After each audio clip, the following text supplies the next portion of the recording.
हाँ जी plus two class जो अज आप टॉपिक बेटा डिस्कस करना वो है इंपॉर्टेंस ऑफ ऑर्गेनाइजेशन। ਇਹਦਾ फस्ट पॉइंट देखो इनक्रीज इन मैनेजरीयल एफिशिएंसी। ਵਧੀਆ ऑर्गेनाइजेशन की हैल्प ਦੇ ਨਾਲ ਸਾਡੀ ਜਿਹੜੀ मैनेजमेंट ਆ ਉਹਦੀ एफिशिएंसी ਵੱਧਦੀ ਆ।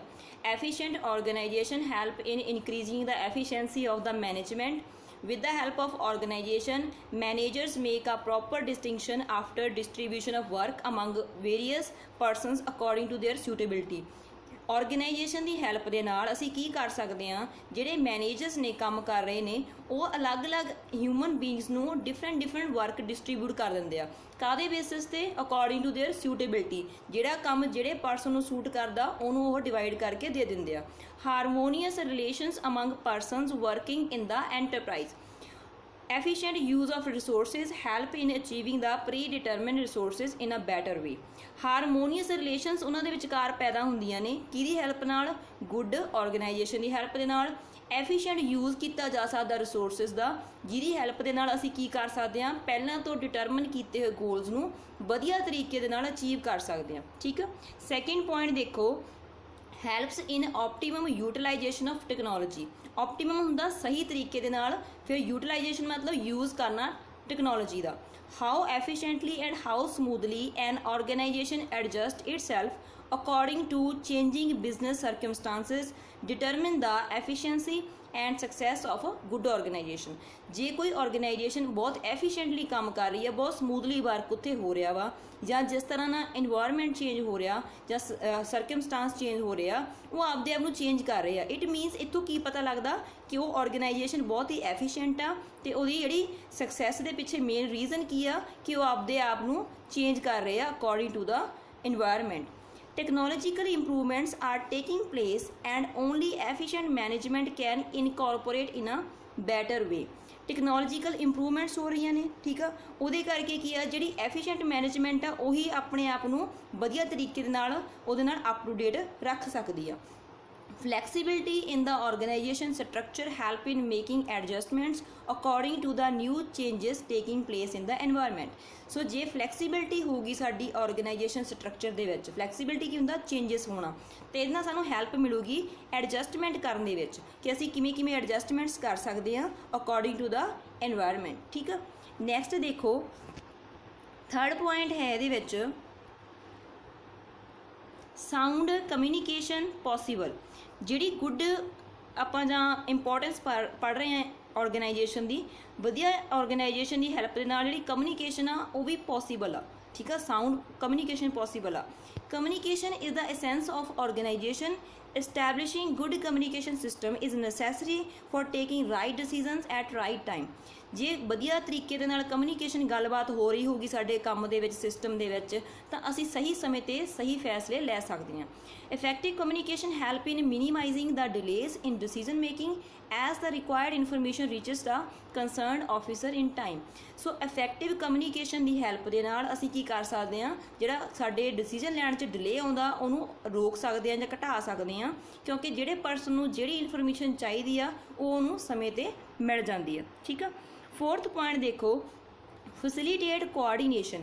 well defined organization structure help in easy coordination of working of different segments of the enterprise। हुण देखो कोआर्डीनेशन की हुंदा तालमेल। जे ऑर्गेनाइजेशन दे विच ऑर्गेनाइजेशन स्ट्रक्चर दे विच मतलब एक प्रॉपर डेफिनेशन दित्ती होगी हर एक परसन की भी तेरी आ पोजीशन आ हायरार्की दे विच आ पोस्ट आ, तो उहदे नाल कोआर्डीनेशन आउण दे विच हैल्प मिलदी आ।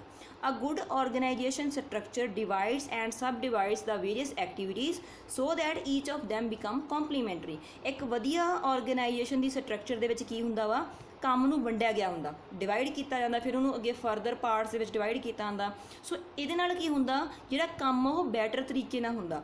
It brings automatic coordination in the business. So इहदे नाल साडे बिजनेस दे विच ऑटोमैटिक ही कोआर्डीनेशन आ जाती है। फिफ्थ पॉइंट देखो promotes specialisation. Performing the same task repeatedly makes the person specialist in his field. हुण देखो ऑर्गेनाइजेशन दे विच आपां की करदे आ, जिहड़े परसन नूं जिहड़ा काम बैटर आउंदा आपां नूं वंड के दिंदे आ। सो एक परसन हुण उही काम नूं बार बार रिपीटेडली कर रहा, दैट मीनस वो आपदी फील्ड दे विच की हो गया, स्पैशलाइज्ड हो गया। ठीक है। स्पैशलिस्ट हो गया। Under organisation also whole work is divided and subdivided into various activities and each activity is performed by single person। Organisation ਦੇ ਵਿੱਚ ਕੀ ਹੁੰਦਾ, ਸਾਰਾ ਕੰਮ ਕੁਛ ਹਿੱਸਿਆਂ ਦੇ ਵਿੱਚ ਜਾਂ ਕੁਛ ਸਬ ਪਾਰਟਸ ਦੇ ਵਿੱਚ ਡਿਵਾਈਡ ਕਰ ਦਿੱਤਾ ਜਾਂਦਾ ਤੇ ਉਸ ਕੰਮ ਨੂੰ ਕਰਨ ਦੇ ਲਈ ਕੁਝ ਸਿੰਗਲ ਪਰਸਨ ਹੁੰਦੇ ਆ ਡਿਫਰੈਂਟ, ਠੀਕ ਆ। As he becomes specialized in the job, it helps in extracting maximum output in minimum time. ਹੁਣ ਇੱਕ ਪਰਸਨ ਆ ਉਹ ਕੰਮ ਨੂੰ ਬਾਰ-ਬਾਰ ਕਰ ਰਿਹਾ ਵਾ ਤਾਂ ਉਹ ਆਪਦੇ ਕੰਮ 'ਚ ਕੀ ਹੋ ਗਿਆ, ਪਰਫੈਕਟ ਹੋ ਗਿਆ ਤੇ ਇਹਦੇ ਨਾਲ ਕੀ ਹੋਊਗਾ, ਜ਼ਿਆਦਾ ਤੋਂ ਜ਼ਿਆਦਾ ਸਾਨੂੰ ਆਊਟਪੁੱਟ ਮਿਲੂਗੀ ਘੱਟ ਤੋਂ ਘੱਟ ਸਮੇਂ ਦੇ ਵਿੱਚ, ਠੀਕ ਆ। ਨੈਕਸਟ ਪੁਆਇੰਟ ਦੇਖੋ 6th, helps in expansion. Sound organisation makes the enterprise able to face the competition. It starts delivering goods of good quality at cheap rates, which ultimately increase the demand of the commodity. ਹੁਣ ਇਹਦੇ 'ਚ ਇਹ ਦੱਸਿਆ ਗਿਆ ਵਾ ਇੱਕ ਜਿਹੜੀ sound organisation ਆ, ਮਤਲਬ ਜੋ ਅਸੀਂ ਸਟੈਪ ਪੜ੍ਹ ਰਹੇ ਹਾਂ ਮੈਨੇਜਮੈਂਟ ਫੰਕਸ਼ਨ ਦਾ ਆਰਗੇਨਾਈਜੇਸ਼ਨ, ਉਹਦੇ ਨਾਲ ਕੀ ਆ, ਇੱਕ ਆਰਗੇਨਾਈਜੇਸ਼ਨ ਇੱਕ ਐਂਟਰਪ੍ਰਾਈਜ਼ ਫੇਸ ਕਰ ਸਕਦੀ ਹੈ ਕੰਪੀਟੀਸ਼ਨ ਨੂੰ ਵੀ, ਜਦੋਂ ਆਪਾਂ ਵਧੀਆ ਗੁੱਡਸ ਦੇਵਾਂਗੇ ਲੋਕਾਂ ਨੂੰ, ਠੀਕ ਆ, ਕਿਹੜੀਆਂ ਗੁੱਡ ਕੁਆਲਿਟੀ ਦੀਆਂ ਘੱਟ ਤੋਂ ਘੱਟ ਰੇਟਸ ਦੇ ਉੱਪਰ, ਤਾਂ ਇਹਦੇ ਨਾਲ ਸਾਡੀਆਂ ਜਿਹੜੀਆਂ ਕਮੋਡਿਟੀ ਆ ਜਾਂ ਸਾਡੀ ਜਿਹੜੀ ਪ੍ਰੋਡਕਟਸ ਦੀ ਡਿਮਾਂਡ ਆ ਉਹ ultimately ਵਧੂਗੀ। The organization expand the business for meeting the ever increasing demand of the product. ਸੋ ਜਿਹੜੀ ਆਰਗੇਨਾਈਜੇਸ਼ਨ ਕੀ ਕਰਦੀ ਹੈ, ਹੈਲਪ ਕਰਦੀ ਆ ਬਿਜ਼ਨਸ ਨੂੰ ਐਕਸਪੈਂਡ ਕਰਨ ਦੇ ਵਿੱਚ ਹੈਲਪ ਕਰਦੀ ਆ, ਠੀਕ ਆ, ਤਾਂ ਕਰਕੇ ਜਿਹੜੇ ਪ੍ਰੋਡਕਟ ਦੀ ਅੱਗੇ ਡਿਮਾਂਡ ਵੀ ਵੱਧਦੀ ਜਾਂਦੀ ਆ। ਫਲੈਕਸੀਬਿਲਿਟੀ ਇਨ ਦ ਆਰਗੇਨਾਈਜੇਸ਼ਨ ਆਲਸੋ ਇਨਕਰੇਜ ਐਕਸਪੈਂਸ਼ਨ। ਜੇ ਅਸੀਂ ਆਪਦੇ ਆਪ ਨੂੰ ਜਿਵੇਂ ਆਪਾਂ ਕਹਿ ਦਈਏ ਰੈਡੀ ਰੱਖਦੇ ਹਾਂ ਆਪਦੀ ਆਰਗੇਨਾਈਜੇਸ਼ਨ ਨੂੰ ਫਲੈਕਸੀਬਿਲਿਟੀ ਲਈ, ਕੋਈ ਵੀ ਚੇਂਜਸ ਕਰ ਸਕਦੇ ਹਾਂ ਤਾਂ ਵੀ ਸਾਨੂੰ ਐਕਸਪੈਂਸ਼ਨ ਕਰਨ 'ਚ ਹੈਲਪ ਮਿਲਦੀ ਹੈ। 7th ਪੁਆਇੰਟ ਹੈ training and development of personnel. Efficient organization gives opportunity to the employees for their training and development. ਵਧੀਆ ਆਰਗੇਨਾਈਜੇਸ਼ਨ ਹੈਲਪ ਕਰਦੀ ਆ ਕਿਹੜੀਆਂ ਚੀਜ਼ਾਂ ਨੂੰ, ਇੰਪਲੋਈਜ਼ ਨੂੰ, ਕਾਹਦੇ ਲਈ, ਉਹਨਾਂ ਦੀ ਟ੍ਰੇਨਿੰਗ ਤੇ ਉਹਨਾਂ ਦੀ ਡਿਵੈਲਪਮੈਂਟ ਦੇ ਵਿੱਚ ਵੀ। Well defined authority provides scope for utilizing the talent of its personnel up to its fullest. ਹੁਣ ਆਪਾਂ ਕਿਸੇ ਪਰਸਨ ਨੂੰ ਅਥਾਰਟੀ ਦੇਤੀ, ਠੀਕ ਆ, ਵੀ ਤੁਸੀਂ ਆਹ ਕੰਮ ਕਰਨਾ, ਜਦੋਂ ਪਰਸਨ ਕਰਕੇ ਦਿਖਾਊਗਾ ਇਟ ਮੀਨਸ ਉਹਦੇ ਵਿੱਚ ਇੱਕ ਟੈਲੈਂਟ ਡਿਵੈਲਪ ਹੋਊਗਾ ਉਹ ਕੰਮ ਨੂੰ ਕਰਨ ਦਾ, ਠੀਕ ਆ, ਤਾਂ ਆਪਦਾ ਫੁੱਲ ਪੋਟੈਂਸ਼ੀਅਲ ਨਾਲ ਉਹ ਕੰਮ ਕਰੂ ਉਹ ਪਰਸਨ, ਠੀਕ ਆ। It opens new vistas for the organisation, so it offers sufficient scope for trying new ideas in improvement in the working of the concern. So ਇਹਦੇ ਨਾਲ ਕੀ ਹੋਊਗਾ, ਗੁੱਡ ਆਰਗੇਨਾਈਜੇਸ਼ਨ ਦੇ ਨਾਲ ਜਾਂ ਐਫੀਸ਼ੀਐਂਟ ਆਰਗੇਨਾਈਜੇਸ਼ਨ ਦੇ ਨਾਲ ਸਾਡੀ ਆਰਗੇਨਾਈਜੇਸ਼ਨ ਦੇ ਲਈ ਨਵੇਂ ਏਰੀਆਜ਼, ਵਿਸਟਾਸ ਮਤਲਬ ਨਿਊ ਏਰੀਆਜ਼, ਨਿਊ ਦਾਇਰੇ ਖੁੱਲ੍ਹਦੇ ਆ ਸਾਡੀ ਕੰਪਨੀ ਦੇ ਲਈ, ਠੀਕ ਆ, ਜਿਹਦੇ ਨਾਲ ਕੀ ਆ ਅਸੀਂ ਆਪਦਾ ਜਿਹੜਾ ਕੰਮ ਆ ਨਿਊ ਆਈਡੀਆਜ਼ ਨਾਲ ਹੋਰ ਇੰਪਰੂਵ ਤਰੀਕੇ ਨਾਲ ਕਰ ਸਕਦੇ ਹਾਂ। 8th ਪੁਆਇੰਟ ਦੇਖੋ promote growth and diversification. Well knit organisation promote growth of newer areas of the business. Well knit ਦਾ ਮਤਲਬ ਚੰਗੀ ਤਰ੍ਹਾਂ ਨਾਲ ਬਣੀ ਹੋਈ ਆਰਗੇਨਾਈਜੇਸ਼ਨ ਗਰੋਥ ਨੂੰ ਤੇ ਨਵੇਂ ਏਰੀਆਜ਼ ਨੂੰ ਕੀ ਕਰਦੀ ਆ, ਪ੍ਰਮੋਟ ਕਰਦੀ ਆ। There arises a need of employing new persons wherever there is diversification of segments taking place. ਹੁਣ ਜੇ ਅਸੀਂ ਕਿਤੇ ਮੰਨ ਲਓ ਡਾਈਵਰਸੀਫਿਕੇਸ਼ਨ ਕੀ ਹੁੰਦਾ, ਵਿਭਿੰਨਤਾ, ਬਿਜ਼ਨਸ ਤੋਂ ਕੁਝ ਡਿਫਰੈਂਟ ਓਪਨ ਕਰ ਰਹੇ ਹਾਂ, ਠੀਕ ਆ, ਤਾਂ ਉੱਥੇ ਸਾਨੂੰ ਅਲੱਗ-ਅਲੱਗ ਇੰਪਲੋਈਜ਼ ਨੂੰ ਰੱਖਣ ਦੀ ਲੋੜ ਪਊਗੀ, ਠੀਕ ਆ, ਡਿਫਰੈਂਟ ਨੂੰ। Flexibility in structure enable the employment of more personnel without disturbing the present structure. ਜਿਹੜੀ ਮੌਜੂਦਾ ਸਟਰਕਚਰ ਆ ਉਹਨੂੰ ਬਿਨਾਂ ਡਿਸਟਰਬ ਕੀਤੇ ਅਸੀਂ ਇਹਦੇ ਵਿੱਚ ਨਵੇਂ ਇੰਪਲੋਇਮੈਂਟ ਲਿਆ ਸਕਦੇ ਹਾਂ ਜਾਂ ਆਪਾਂ ਕਹਿੰਦੇ ਨਵੇਂ ਇੰਪਲੋਈਜ਼ ਨੂੰ ਭਰਤੀ ਕਰ ਸਕਦੇ ਹਾਂ। ਕਦੋਂ ਕਰ ਸਕਦੇ ਹਾਂ, ਜਦੋਂ ਅਸੀਂ ਫਲੈਕਸੀਬਿਲਿਟੀ ਥੋੜ੍ਹੀ ਜਿਹੀ ਰੱਖਾਂਗੇ ਆਪਦੀ ਸਟਰਕਚਰ ਦੇ ਵਿੱਚ। 9th ਪੁਆਇੰਟ ਦੇਖੋ ਇਨਕਰੇਜ ਇਨੀਸ਼ੀਏਟਿਵ ਐਂਡ ਇਨਸਟਿਲਸ ਕੌਨਫੀਡੈਂਸ। ਇਹਦੇ 'ਚ ਇਹ ਦੱਸਿਆ ਗਿਆ ਕਿ ਸਾਊਂਡ ਆਰਗੇਨਾਈਜੇਸ਼ਨ ਸਟਰਕਚਰ ਪ੍ਰੋਵਾਈਡ ਕਰਦੀ ਹੈ enough scope for taking initiative. ਵਧੀਆ ਆਰਗੇਨਾਈਜੇਸ਼ਨ ਹੋਊਗੀ ਤਾਂ ਲੋਕ ਇਨੀਸ਼ੀਏਟਿਵ ਵੀ ਲੈਣਗੇ employees try new ideas, capitalize new ways for improving the old working culture and traditions. ਜਿਹੜੇ ਇੰਪਲੋਈਜ਼ ਨੇ ਉਹ ਨਵੇਂ ਆਈਡੀਆਜ਼ ਲੈ ਕੇ ਆਉਣਗੇ, ਠੀਕ ਆ, ਨਵੇਂ ਵੇਜ਼ ਲੈ ਕੇ ਆਉਣਗੇ ਵੀ ਜਿਹੜਾ ਇੰਪਰੂਵ ਕਰ ਸਕਣ ਪੁਰਾਣੇ ਓਲਡ ਕਲਚਰ ਨੂੰ ਜਾਂ ਟ੍ਰੈਡੀਸ਼ਨਸ ਨੂੰ। Organisation provide the framework of policies within which each manager is free to show his talent, ਠੀਕ ਆ। ਹੁਣ ਇਹਦੇ ਵਿੱਚ ਇਹ ਦੱਸਿਆ ਗਿਆ ਕਿ ਆਰਗੇਨਾਈਜੇਸ਼ਨ ਇੱਕ ਫਰੇਮਵਰਕ ਪ੍ਰੋਵਾਈਡ ਕਰਦੀ ਹੈ ਜਿਹਦੇ ਵਿੱਚ ਪੋਲਿਸੀਜ਼ ਹੁੰਦੀਆਂ ਨੇ, ਜਿਹਦੇ ਵਿੱਚ ਇੱਕ ਮੈਨੇਜਰ ਨੇ ਆਪਦਾ ਟੈਲੈਂਟ ਸ਼ੋਅ ਕਰਨਾ ਹੁੰਦਾ। Initiative encouraged make the organization dynamic and responsive to the changing business environment.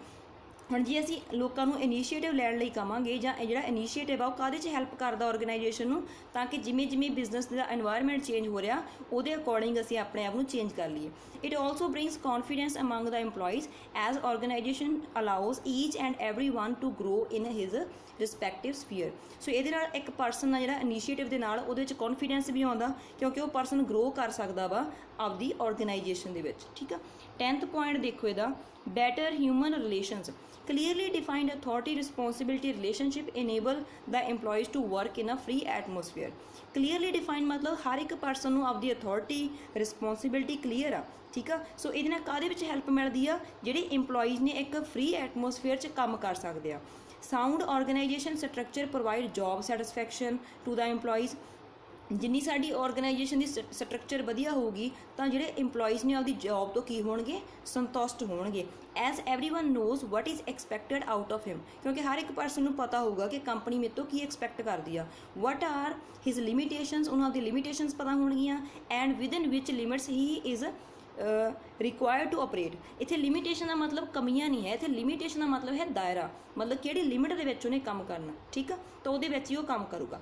This whole environment satisfied work force improve the human relation in the organisation setup. So ਇਹ ਸਾਰੀਆਂ ਚੀਜ਼ਾਂ ਕੀ ਕਰਦੀਆਂ ਨੇ, organisation ਦੇ ਵਿੱਚ ਜਿਹੜੀਆਂ ਹਿਊਮਨ ਰਿਲੇਸ਼ਨਸ ਨੇ ਉਹਨਾਂ ਨੂੰ ਇੰਪਰੂਵ ਕਰਦੀਆਂ ਨੇ, ਪਰਸਨ ਆਪਦੇ ਕੰਮ ਨੂੰ ਲੈ ਕੇ ਸੈਟਿਸਫਾਈ ਹੁੰਦੇ ਆ। 11th ਪੁਆਇੰਟ ਦੇਖੋ, ਫੈਸਿਲੀਟੇਟ promotion. A well-defined position in the hierarchy makes everybody aware of the qualification required for the vacant post, experience, skills and knowledge. So when a higher post becomes vacant, the possibility of his promotion also become apparent। ਹੁਣ ਇਹਦੇ 'ਚ ਇਹ ਦੱਸਿਆ ਗਿਆ, facilitate ਹੁੰਦਾ help। ਜਿਹੜੀ ਵਧੀਆ organisation ਆ ਉਹ ਪ੍ਰਮੋਸ਼ਨ 'ਚ ਵੀ ਹੈਲਪ ਕਰਦੇ। ਕਿਵੇਂ, ਹੁਣ ਦੇਖੋ ਜਿਵੇਂ ਅਸੀਂ ਹਾਇਰਾਰਕੀ ਦੀ ਗੱਲ ਕਰ ਰਹੇ ਹਾਂ, ਪ੍ਰੋਪਰ ਅਸੀਂ ਹਾਇਰਾਰਕੀ ਐਕਸਪਲੇਨ ਕਰਤੀ ਵੀ ਟੌਪ ਮੈਨੇਜਮੈਂਟ ਤੇ ਆਹ ਪਰਸਨ ਆ, ਉਹਦੀ ਆਹ ਪੋਸਟ ਆ, ਉਹਦੀ ਆਹ ਅਥਾਰਟੀ ਆ, ਰਿਸਪੌਂਸਿਬਿਲਿਟੀ ਆ। ਹੁਣ ਹਰ ਇੱਕ ਪਰਸਨ ਨੂੰ ਪਤਾ ਵਾ ਵੀ ਉਹ ਲੈਵਲ 'ਤੇ ਪਹੁੰਚਣ ਲਈ ਕੀ ਕੁਆਲੀਫਿਕੇਸ਼ਨ ਚਾਹੀਦੀ ਆ। ਜਦੋਂ ਉਹਨਾਂ ਨੂੰ ਪਤਾ ਲੱਗੂਗਾ ਵੀ ਆਹ ਪੋਸਟ ਵੀਕੈਂਟ ਆ, ਮਤਲਬ ਆਹ ਅਸਾਮੀ ਖਾਲੀ ਆ, ਠੀਕ ਆ, ਤਾਂ ਉਹਦੇ ਲਈ ਆਹ ਐਕਸਪੀਰੀਅੰਸ ਚਾਹੀਦਾ, ਆਹ ਸਕਿੱਲਸ ਚਾਹੀਦੀਆਂ ਨੇ, ਤਾਂ ਹਰ ਇੱਕ ਪਰਸਨ ਦੇ ਲਈ ਪ੍ਰਮੋਸ਼ਨ ਦੀ ਪੋਸੀਬਿਲਿਟੀ ਐਪਰੈਂਟ ਹੋ ਜਾਂਦੀ ਹੈ, ਮਤਲਬ ਉਹਨਾਂ ਨੂੰ ਮੌਕਾ ਮਿਲ ਜਾਂਦਾ ਪ੍ਰਮੋਸ਼ਨ ਦਾ, ਠੀਕ ਆ। ਨੈਕਸਟ ਇਹਦੇ ਲਾਸਟ 2 ਪੁਆਇੰਟਸ ਰਹਿ ਗਏ ਆ, ਉਹ ਦੇਖੋ ਧਿਆਨ ਨਾਲ। ਹਾਂਜੀ, 12th ਦੇਖੋ, check on corrupt practices. Sound organisation structure brings better human relations, makes the work force fully satisfied as they get their remuneration according to the work done and according to their ability। ਹੁਣ ਇਹਦੇ 'ਚ ਇਹ ਦੱਸਿਆ ਗਿਆ ਕਿ ਜੇ ਸਾਡੀ organisation ਵਾਲੀ ਉਹਦੀ ਸਟਰਕਚਰ ਸਾਊਂਡ ਹੋਊਗੀ ਤਾਂ ਹਿਊਮਨ ਰਿਲੇਸ਼ਨਸ ਵਧੀਆ ਹੋਣਗੀਆਂ। ਹਰ ਇੱਕ ਪਰਸਨ ਆਪਦੇ ਕੰਮ ਤੋਂ ਸੈਟਿਸਫਾਈ ਹੋਊਗਾ, ਠੀਕ ਆ, ਕਿਉਂਕਿ ਉਹਨੂੰ ਆਪਦੇ ਕੰਮ ਦੇ ਅਕੋਰਡਿੰਗ ਹੀ ਰੈਮੂਨਰੇਸ਼ਨ ਮਤਲਬ ਸੈਲਰੀ ਔਰ ਵੇਜਸ ਮਿਲ ਰਹੀਆਂ ਨੇ। Such a situation encourage them to work hard and honestly, leaving no scope for corruption. ਮਤਲਬ ਬਿਲਕੁਲ ਵੀ ਭ੍ਰਿਸ਼ਟਾਚਾਰ 'ਚ ਨਹੀਂ ਪੈਂਦੇ, ਕਰਪਸ਼ਨ 'ਚ ਨਹੀਂ ਪੈਂਦੇ, ਉਹ ਆਪਦਾ ਕੰਮ ਬਹੁਤ ਹੀ ਓਨੈਸਟ ਤਰੀਕੇ ਨਾਲ ਕਰਦੇ ਆ। ਲਾਸਟ 13th ਪੁਆਇੰਟ ਦੇਖੋ, decreases the labour turnover ratio. ਜੇ ਗੁੱਡ ਆਰਗੇਨਾਈਜੇਸ਼ਨ ਹੋਊਗੀ ਤਾਂ ਉਹ ਬ੍ਰਿੰਗ ਕਰਦੀ ਆ job satisfaction to the EMPLOYEES। ਹਰ ਕੋਈ EMPLOYEE ਆਪਦੇ ਜੋਬ ਤੋਂ ਖੁਸ਼ ਹੁੰਦਾ। 10 EMPLOYEES seldom resort to leave the job. Seldom resort ਮਤਲਬ ਰੇਅਰਲੀ ਕੋਈ ਚਾਂਸ ਹੋਊਗਾ ਵੀ ਆਪਦੀ ਜੋਬ ਛੱਡਣ। It saves the organisation from the trouble of recruiting new entrants, providing training to them as and when the old EMPLOYERS leave. ਹੁਣ ਇਹਦੇ ਵਿੱਚ ਕੀ ਹੁੰਦਾ, ਆਰਗੇਨਾਈਜੇਸ਼ਨ ਦਾ ਕਾਫੀ ਸਮਾਂ ਬਚ ਜਾਂਦਾ ਕਿਉਂਕਿ ਉਹਨਾਂ ਨੂੰ ਬਾਰ-ਬਾਰ ਨਵੇਂ ਲੋਕ ਭਰਤੀ ਨਹੀਂ ਕਰਨੇ ਪੈਂਦੇ। ਉਹ ਸਿਰਫ ਉਦੋਂ ਹੀ ਕਰਦੇ ਆ ਜਦੋਂ ਓਲਡ EMPLOYER ਜਿਹੜੀ ਇੱਥੇ EMPLOYEES ਨੇ, ਓਲਡ EMPLOYER ਲਿਖਿਆ ਹੋਇਆ ਇੱਥੇ ਓਲਡ EMPLOYEES ਆ, ਠੀਕ ਆ। ਸੋ ਜਦੋਂ ਓਲਡ EMPLOYEES ਲੀਵ ਕਰਦੇ ਆ ਸਿਰਫ ਉਦੋਂ ਹੀ ਉਹ ਨਿਊ ਨੂੰ ਐਂਟਰ ਕਰਦੇ ਆ, ਠੀਕ ਆ ਬੇਟਾ। ਅੱਜ ਲਈ ਇੰਨਾ ਹੀ ਆ। ਨੈਕਸਟ ਵੀਡੀਓ ਦੇ ਵਿੱਚ ਆਪਾਂ ਆਰਗੇਨਾਈਜੇਸ਼ਨ ਸਟਰਕਚਰ ਟੌਪਿਕ ਪੜ੍ਹਾਂਗੇ।